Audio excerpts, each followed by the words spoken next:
My dear students, welcome again at Captain Batra classes.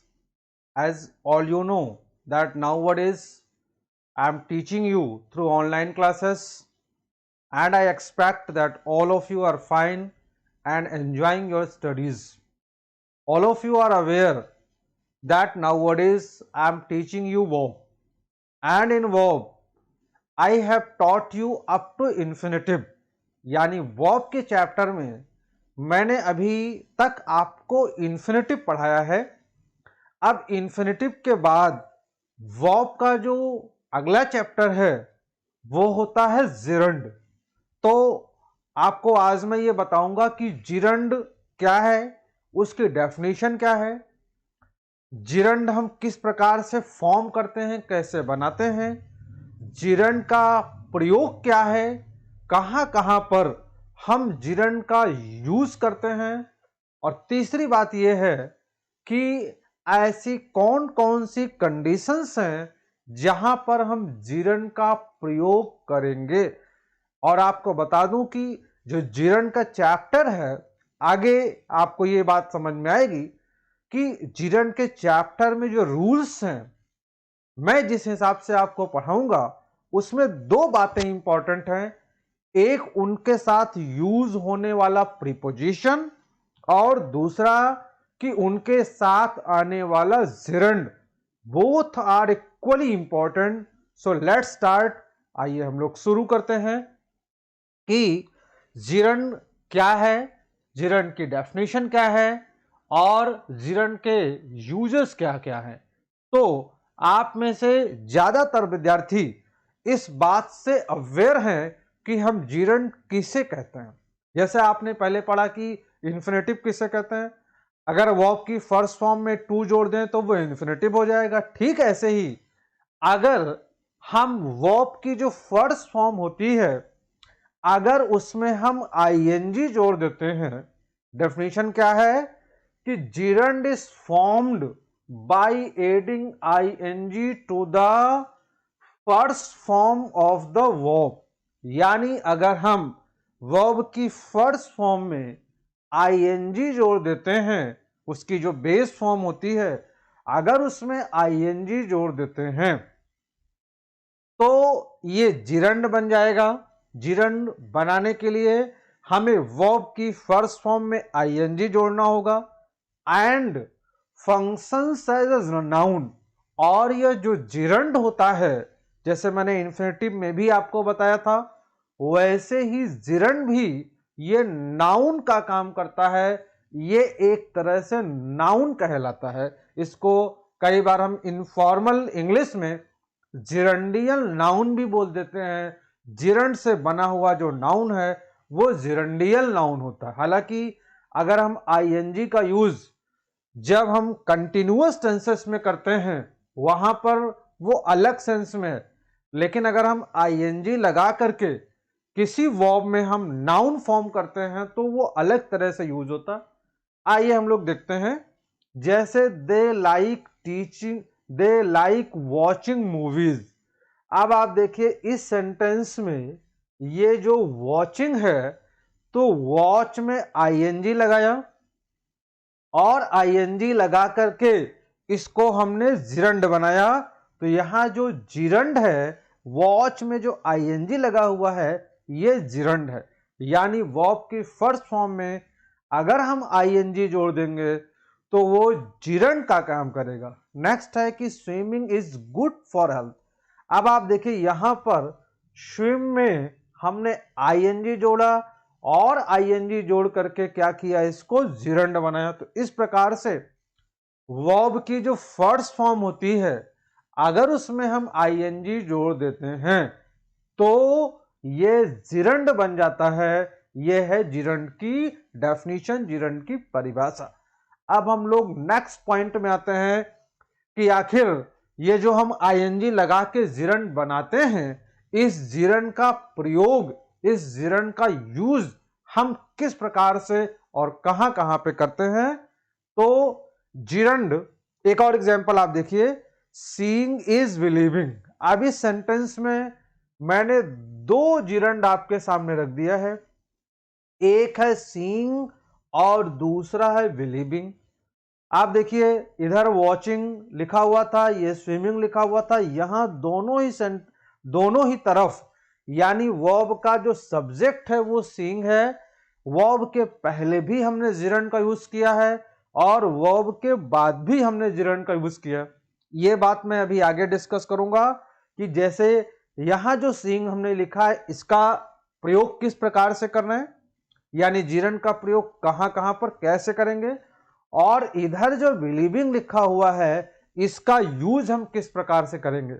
जैसे यहां जो वॉचिंग है यहां जिरंड क्या काम कर रहा है, यहां जो स्विमिंग है यहां जिरंड क्या काम कर रहा है, यहां सीइंग जिरंड क्या काम कर रहा है, और यहां बिलीविंग में जिरंड क्या काम कर रहा है।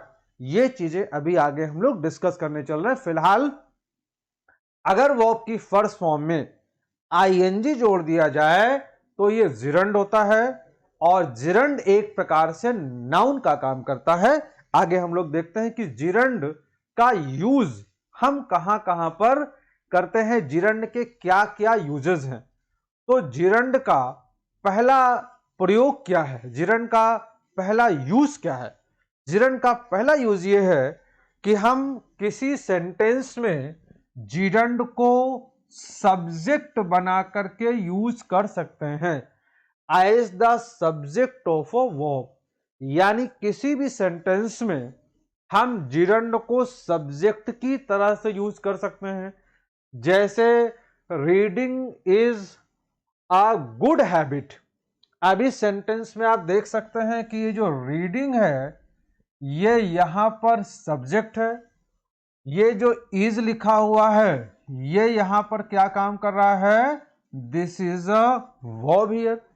तो reading is a good habit में रीडिंग सब्जेक्ट का काम करता है और जो इज है ये वर्ब का काम करता है। तो मैंने पहला आपको प्रयोग ये बताया कि जो आपका ये जिरंड है ये क्या काम करेगा, सब्जेक्ट के रूप में हम इसको किसी सेंटेंस में प्रयोग कर सकते हैं।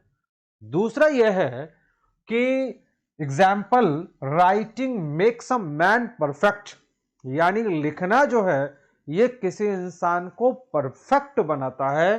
Writing makes a man perfect. तो यहां जो राइटिंग है ये मेक्स के सब्जेक्ट की तरह से यूज हुआ है, यानी यहां पर भी जो राइटिंग है ये मेक्स का सब्जेक्ट है, यानी वर्ब का सब्जेक्ट है। तो आपने देखा कि दूसरे एग्जाम्पल में भी हमने जिरंड को वर्ब के सब्जेक्ट की तरह से यूज किया।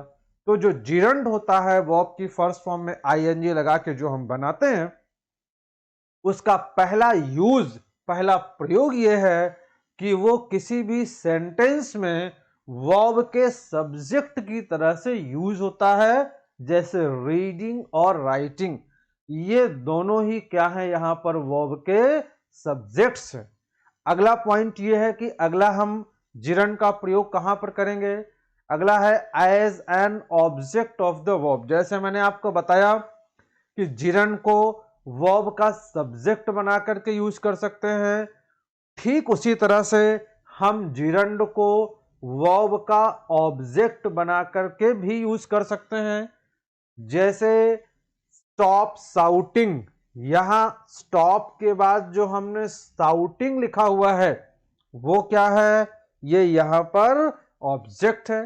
या ही एंजॉयज रनिंग डेली, इस सेंटेंस में आप देखिए ही ये यहां पर सब्जेक्ट है और जो एंजॉयज है ये क्या है, ये यहां पर वर्ब है, और जो रनिंग है ये इस सेंटेंस में क्या काम करता है, ये यहां पर ऑब्जेक्ट का काम करता है। अब एक और बात है कि आप सब्जेक्ट, वर्ब और ऑब्जेक्ट ये कैसे पहचानेंगे, इसका डिस्कशन मैं अपने पहले के लेक्चर्स में कर चुका हूं। सब्जेक्ट के बारे में मैंने आपको बताया था कि सब्जेक्ट का मतलब यह है कि द नाउन और pronoun about whom we are talking about, यानी जिसके बारे में हम बात कर रहे होते हैं वो सब्जेक्ट कहलाता है। जैसे reading is a good habit में हम रीडिंग की बात कर रहे हैं, writing makes a man perfect में हम राइटिंग की बात कर रहे हैं, तो ये दोनों यहां पर सब्जेक्ट है। ऑब्जेक्ट की डेफिनेशन मैंने बोली थी आपको कि ऑब्जेक्ट किसे कहते हैं, सब्जेक्ट के द्वारा किया गया कार्य जिस किसी को प्रभावित करता है, सब्जेक्ट के द्वारा किया गया कार्य का जो प्रभाव जिस किसी पर पड़ता है उसे हम ऑब्जेक्ट कहते हैं। जैसे ही एंजॉयज रनिंग में जो रनिंग लिखा हुआ है ये एंजॉयज का ऑब्जेक्ट है। तो इस प्रकार से मैंने आपको बताया कि जिरंड को हम सब्जेक्ट की तरह से यूज करेंगे और जिरंड को हम ऑब्जेक्ट की तरह से भी यूज करेंगे। अगला पॉइंट है, जिरंड को हम नेक्स्ट कैसे यूज कर सकते हैं। जिरंड जो होता है as a complement of the verb, हम इसको वर्ब के कॉम्प्लीमेंट की तरह से भी प्रयोग कर सकते हैं। जैसे सेंटेंस देखिए, गवर्नमेंट्स मेन एम इज, ध्यान दीजिएगा ये लिखा हुआ है गवर्नमेंट्स मेन एम। अगर हम इस पूरे को देखें तो यहां पर ये पूरा क्या है, सब्जेक्ट है। गवर्नमेंट का मुख्य उद्देश्य, सरकार का मुख्य लक्ष्य, ये पूरा ही सब्जेक्ट है। और जो इज लिखा हुआ है ये यहां पर क्या है, ये यहां पर वर्ब है। अब अगर आप चाहें तो यहां फुल स्टॉप कर सकते हैं, क्योंकि किसी भी सेंटेंस को सेंटेंस बनने के लिए बेसिकली सब्जेक्ट और वर्ब की रिक्वायरमेंट होती है, और इसमें सब्जेक्ट और वर्ब आ गए तो ये अपने आप में सेंटेंस हो गया अकॉर्डिंग टू ग्रामर। लेकिन आप जानते हो ग्रामर में सेंटेंस के बारे में एक और बात भी कही जाती है कि सेंटेंस हम ऐसे वर्ड्स के ग्रुप को कहते हैं जो कंप्लीट मीनिंग देता। तो जब आप ये बोलेंगे कि गवर्नमेंट्स मेन एम इज, तो ये कहने पर आपको ये नहीं क्लियर होगा कि गवर्नमेंट का मुख्य उद्देश्य आखिर है क्या। तो आगे जो लिखा है इज एलिमिनेटिंग पॉवर्टी, तो यहां जो एलिमिनेटिंग है ये इस सेंटेंस के सेंस को पूरा करता है, क्योंकि फुल स्टॉप अगर आप लगा दोगे तो सेंटेंस का जो सेंस है वो कंप्लीट नहीं होगा। सेंटेंस के सेंस को कंप्लीट करने के लिए हमने एलिमिनेटिंग का यानी जिरंड का यूज किया। इस प्रकार से ये जो एलिमिनेटिंग है यानी ये जो जिरंड है ये यहां पर क्या काम करता है, ये यहां पर कॉम्प्लीमेंट की तरह से काम कर रहा है। तो मैंने आपको बताया कि किसी भी हम जिरंड को सब्जेक्ट की तरह से यूज कर सकते हैं, उसे हम वर्ब की तरह से यूज कर सकते हैं, या उसे हम कॉम्प्लीमेंट की तरह से यूज कर सकते हैं। और कॉम्प्लीमेंट मैंने आपको बोला कि कॉम्प्लीमेंट हम ऐसे वर्ड को कहते हैं जो सेंटेंस के सेंस को कंप्लीट करता है। अगर आप और क्लियर करना चाहते हैं, जैसे मान लीजिए मैंने लिखा कि आई एम, अगर सिर्फ मैं इतना ही बोलूं कि आई एम, मैं हूं, तो इसका सेंस क्लियर नहीं होता। जब मैंने आपसे कहा कि आई एम अमित, तो अब ये जो अमित आया हुआ है ये यहां पर क्या काम करता है, ये यहां पर कॉम्प्लीमेंट का काम करता है। तो इस प्रकार से कॉम्प्लीमेंट हम ऐसे नाउन को या ऐसे प्रोनाउन को या ऐसे वर्ड को कहते हैं जो सेंटेंस में सेंस को कंप्लीट करता हो। तो मैंने आपको यह बताया कि कोई भी जिरंड क्या काम कर सकता है। तीसरा प्रयोग क्या है इसका, कि कोई भी जिरंड वो कॉम्प्लीमेंट की तरह से यूज हो सकता है। जैसे governments main M is eliminating property. Next है ये कि हिज जॉब, अभी सेंटेंस में जो हिज जॉब लिखा हुआ है this is the subject here, और जो इज है ये क्या है, वर्ब है। यहां पर आगे लिखा है ड्राइविंग अ बस, तो इसमें यहां जो जिरंड है ये कॉम्प्लीमेंट का काम करता है। तो इस प्रकार से कोई भी जिरंड वो सब्जेक्ट का काम करेगा, ऑब्जेक्ट का काम करेगा, या वो कॉम्प्लीमेंट का भी काम करेगा। या अगर मैं आपको थोड़ा पीछे ले चलूं तो इसके पहले मैंने आपको एक एग्जाम्पल, अपने डेफिनेशन में मैंने आपको एक एग्जाम्पल दिखाया था, स्विमिंग इज गुड। एक एग्जाम्पल मैंने आपको दिखाया था कि सीइंग इज बिलीविंग। आप देखिए इसमें ये लिखा है कि सीइंग इज बिलीविंग। यहां पर दो जगह पर जिरंड आए हैं। अब आप देखो इसमें जो सीइंग है ये यहां पर क्या काम करता है, सब्जेक्ट है, और जो बिलीविंग है वो यहां पर क्या काम कर रहा है, ये यहां कॉम्प्लीमेंट है। यानी हम किसी भी जिरंड को सब्जेक्ट की तरह से यूज कर सकते हैं और उसको हम कॉम्प्लीमेंट की तरह से भी यूज कर सकते हैं। तो एक ही सेंटेंस में दो चीजें हैं कि वो सब्जेक्ट भी है और वो कॉम्प्लीमेंट भी है। तो अब हम लोग और आगे बढ़ते हैं। मैं आपको ये बता रहा था कि किस प्रकार से हम कॉम्प्लीमेंट बना करके जिरंड को यूज कर सकते हैं किसी सेंटेंस में, जिसका मैंने आपको बताया कि governments main is aim is eliminating. इसमें जो एलिमिनेटिंग है वो जिरंड है लेकिन कॉम्प्लीमेंट का काम करता है। और his job is driving a बस, तो जो ड्राइविंग है वो जिरंड है और कॉम्प्लीमेंट का काम करता है। अगला पॉइंट ये है कि हम जिरंड को ऑब्जेक्ट की तरह से भी यूज कर सकते हैं, लेकिन किसका object, as an object of preposition. Verb का ऑब्जेक्ट तो मैंने आपको बता दिया कि हम जिरंड को वर्ब के ऑब्जेक्ट की तरह से यूज कर सकते हैं, लेकिन जिरंड को हम प्रीपोजिशन के ऑब्जेक्ट की तरह से भी प्रयोग कर सकते हैं। एग्जाम्पल देखिए, आई एम इंटरेस्टेड इन। अब इसमें जो आई है ये सब्जेक्ट है, एम इंटरेस्टेड ये पूरा आपका वर्ब हो गया, और जो इन है दिस इज अ प्रीपोजिशन। आप इसको पहचानते हैं कि जो इन है ये एक प्रीपोजिशन है।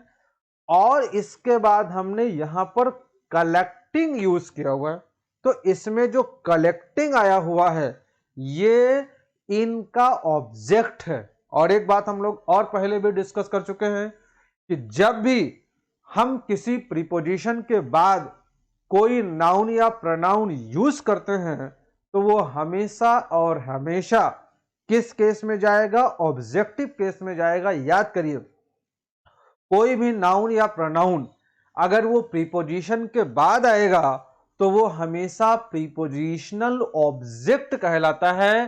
तो यहां जो कलेक्टिंग है ये प्रीपोजिशन इन के बाद आ रहा है, तो यहां कलेक्टिंग क्या हो गया, यहां कलेक्टिंग इस प्रीपोजिशन का ऑब्जेक्ट है।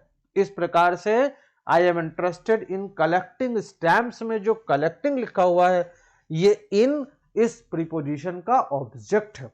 नेक्स्ट एग्जाम्पल देखते हैं, he is fond of reading books. अब आप देखिए जो ऑफ है, प्रीपोजिशन ऑफ जो लिखा है, इसके बाद जो रीडिंग आया हुआ है ये इस ऑफ का क्या है, इस ऑफ का ऑब्जेक्ट है। तो मैंने आपको यह बात बताई कि इसमें आपको बिल्कुल कंफ्यूज नहीं होना है। अगर कोई भी नाउन या प्रोनाउन चाहे वो वर्ब के फॉर्म में है, इंफिनिटिव के फॉर्म में है, किसी भी फॉर्म में है, अगर वो प्रीपोजिशन के बाद आएगा तो हमेशा उस प्रीपोजिशन का ऑब्जेक्ट कहलाएगा। तो इस प्रकार से जो रीडिंग है ये प्रीपोजिशन ऑफ का ऑब्जेक्ट है। तो मैंने आपको बताया कि ये यहां पर हमने इसको as an object of preposition यानी प्रीपोजिशन के ऑब्जेक्ट की तरह से प्रयोग किया। तो मैंने आपको यह बात बताई कि जिरंड को हम किस किस प्रकार से यूज कर सकते हैं। सब्जेक्ट बना के यूज कर सकते हैं, ऑब्जेक्ट बना करके यूज कर सकते हैं, उसे हम कॉम्प्लीमेंट ऑफ अ वर्ब, उसको हम वर्ब के कॉम्प्लीमेंट की तरह से यूज कर सकते हैं, और उसको हम किसी प्रीपोजिशन के ऑब्जेक्ट की तरह से यूज कर सकते हैं। अब इसके बाद हम लोग जिरंड के रूल्स में आते हैं, जो मैंने आपको अभी अपने लेक्चर का स्टार्टिंग में बोला था कि this chapter is very important from the 2 points, 2 points के लिहाज से। एक तो ये कि किन किन वर्ब्स के बाद, किन किन फ्रेजेस के बाद हम प्रीपोजिशन को यूज करेंगे।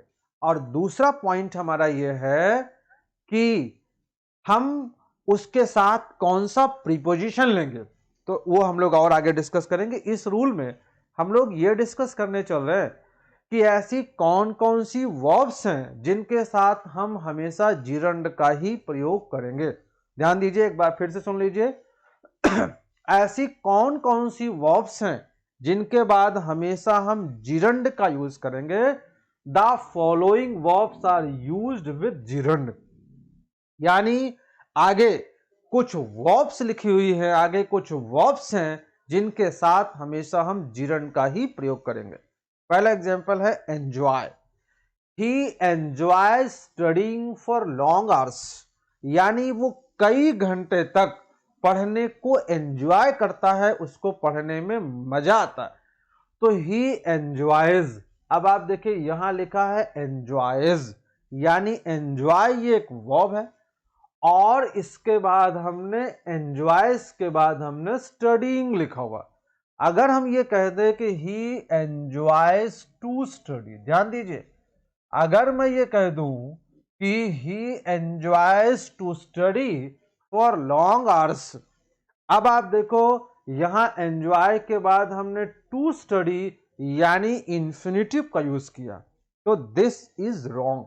आप ये ध्यान रखेंगे कि एंजॉय के साथ हमेशा हम जिरंड का प्रयोग करेंगे, उसके बाद इंफिनिटिव का यूज नहीं करेंगे।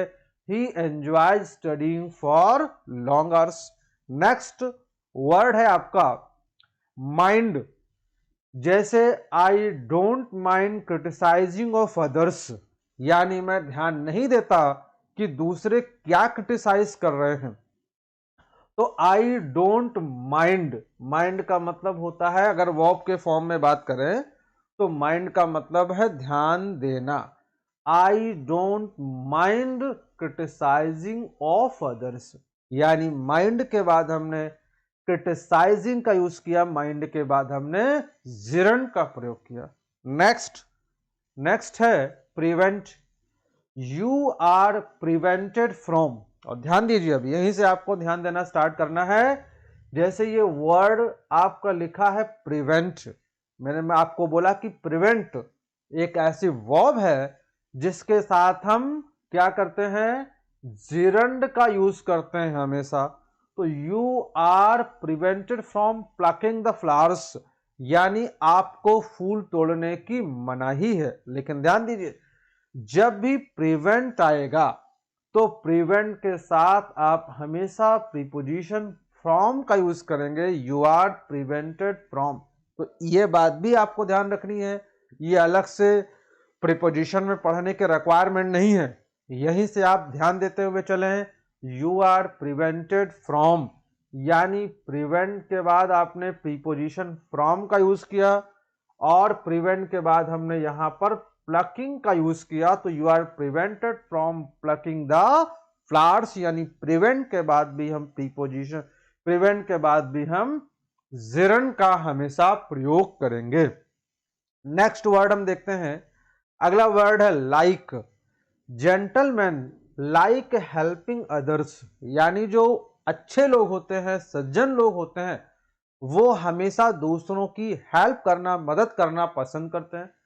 Gentleman like helping others. अब आप देखिए लाइक यहां पर लिखा हुआ है, अगर एग्जामिनेशन में या कोई भी कहीं भी ये बोलता हो, लिखता हो कि I like to help others, तो दिस इज रॉन्ग।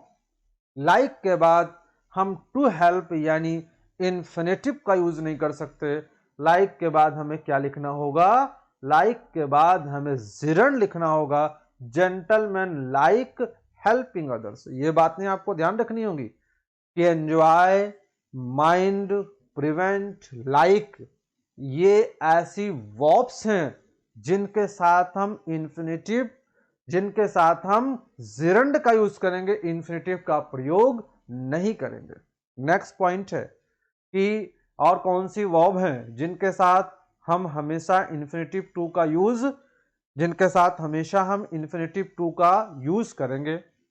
जैसे स्टॉप, लिखा हुआ है कि stop doing that silly thing. अब आप देखिए, अगर मैं आपसे ये बोल दूं कि stop to do that silly thing, ध्यान दीजिए, stop to do that silly thing, तो इस सेंटेंस में आपको कहीं भी कोई एरर समझ में नहीं आ रही। Stop to do that silly thing का मतलब ये फालतू का काम करना बंद करो। अब आपको इस पूरे सेंटेंस में कहीं पर कोई एरर नहीं लग रही, जबकि ये नियम है इंग्लिश लैंग्वेज में कि हम स्टॉप के बाद इंफिनिटिव का यूज नहीं कर सकते हैं। स्टॉप के बाद हमें जिरंड का प्रयोग करना पड़ेगा, stop doing that silly thing. Next word है कि avoid. I avoid scolding the students, यानी मैं विद्यार्थियों को डांटना फटकारना ये एवॉइड करता हूं, मैं ये पसंद नहीं करता हूं। तो आई avoid scolding the students.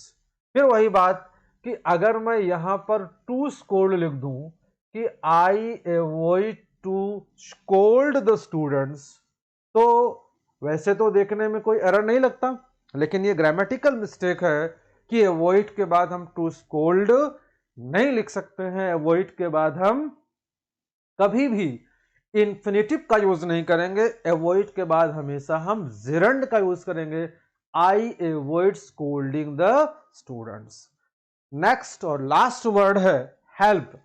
Help की वैसे तो मीनिंग होती है मदद करना, लेकिन ध्यान दीजिएगा, जहां पर हेल्प का मतलब एवॉइड होगा, यानी in the sense of avoid, जहां पर हेल्प की मीनिंग हेल्प ना होकर के, मदद करना ना होकर के, जहां पर इसकी मीनिंग इग्नोर करना होगी, वहां पर आप क्या करेंगे, वहां हेल्प के बाद आईएनजी लेंगे। बाकी आपकी मर्जी, आप चाहे इन्फिनेटिव ले सकते हैं, इन्फिनेटिव यूज होगा जब उसकी मीनिंग हेल्प का मतलब मदद करना होगा तो।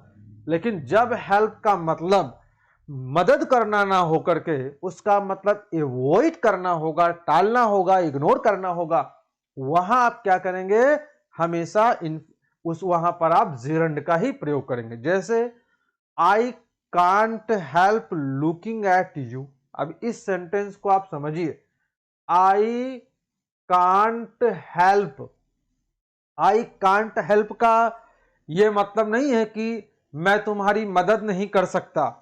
लुकिंग एट यू का मतलब मैं देखने में तुम्हारी मदद नहीं कर सकता। यह बात मैंने आपको पहले बता दी कि जो हेल्प है, this has lost its meaning and now this is being used in the sense of avoid. अब इसने अपनी मीनिंग को खो दिया है और अब ये एवॉइड के सेंस में यूज हो रहा है। और अगर ये एवॉइड के सेंस में यूज हो रहा है तभी आप इसके बाद आईएनजी का यूज करेंगे। तो अब आपको इस सेंटेंस की मीनिंग निकालनी है। I can not help looking at you का मतलब क्या है? मैंने आपको बोला कि जहां पर हेल्प का मतलब एवॉइड हो, तो आप यहां पर एवॉइड रख करके ही देखिए, यानी I can not avoid looking at you, मतलब मैं तुम्हें देखना टाल नहीं सकता। तो कुल मिलाकर के मैं तुम्हें देखे बगैर नहीं रह सकता। तो यहां पर जो हेल्प है इसने अपनी मीनिंग को खो दिया और अब ये एवॉइड के सेंस में यूज हो रहा है, इसलिए आप इसके बाद आईएनजी का प्रयोग करेंगे। तो ये कुछ ऐसे वर्ड्स हैं जिनके बाद हमेशा हम आईएनजी का प्रयोग करेंगे। These are very important from the view point, from the view point of your examination, competitive examination and communication as well, क्योंकि बोलने में भी हम बहुत सारी गलतियां करते रहते हैं। हालांकि कम्युनिकेशन में कई बार हम स्टार्टिंग में इस बात का ध्यान नहीं देते कि हम इसमें ग्रामेटिकल मिस्टेक कर रहे हैं कि नहीं कर रहे हैं, लेकिन आगे आने वाले टाइम में हमें अपनी ग्रामर के अकॉर्डिंग ही इंग्लिश को बोलना चाहिए होता है। तो इस प्रकार से मैंने आपको ये बताया कि जीरंड की डेफिनेशन क्या है, जीरंड का यूज आप किस किस प्रकार से करेंगे, यानी जीरंड सब्जेक्ट बन करके आएगा, जीरंड ऑब्जेक्ट बन करके आएगा, जीरंड कॉम्प्लीमेंट बन करके आएगा, और जीरंड को हम प्रीपोजिशन के ऑब्जेक्ट की तरह से भी प्रयोग करेंगे।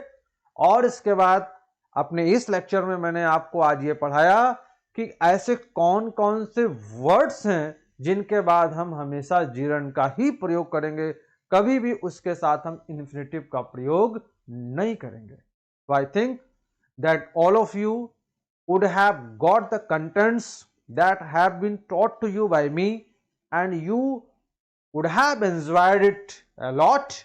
Thank you so much.